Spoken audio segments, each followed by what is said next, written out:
Okay, here's how you play Gladiator Fight to the Finish. First you decide who will be the large shield player and who will be the small shield player. You each draw 9 cards, which equals your total life count. Initiative always goes to the one with the highest life count. If they're the same, it goes to the one with the small shield. These are the targets that you can go for, and these are the 3 shield blocks for covering low targets, mid targets, and high targets. My opponent begins with an attack. It's a cut to the leg. That's a low attack.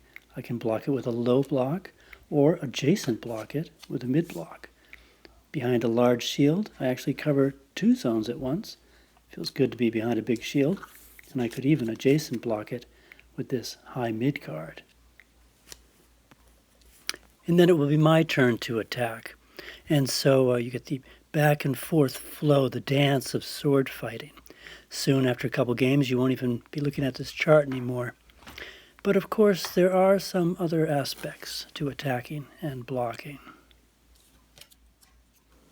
When attacked, I could parry with my sword by playing an identical attack card. Also, her attack could be a feint.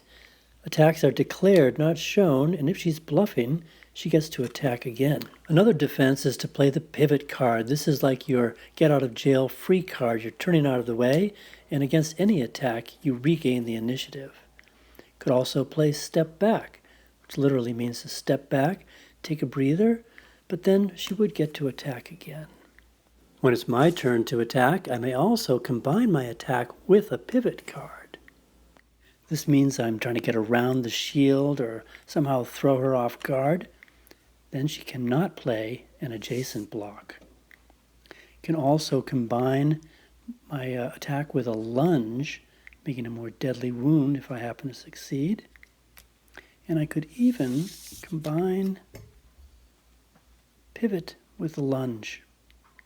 I can also combine my lunge attack with a block card, which means I'm pushing my shield forward to prevent a counterattack, and I can even combine that with a pivot.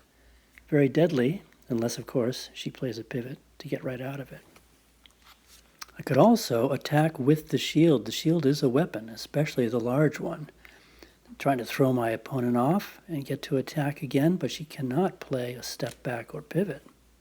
She would also have a chance of dropping her shield from that bash, meaning she would have no more blocks for the rest of the game.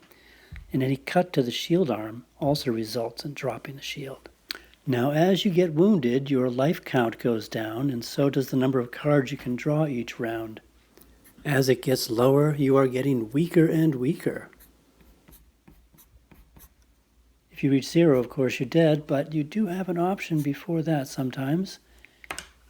You may drop your cards and raise your finger, pleading for your life, hoping the crowd will have mercy.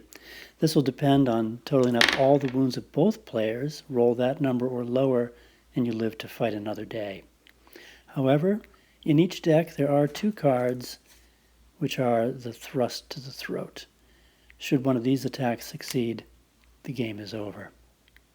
That's just about everything you need to know to play Gladiator Fight to the Finish. Let the games begin.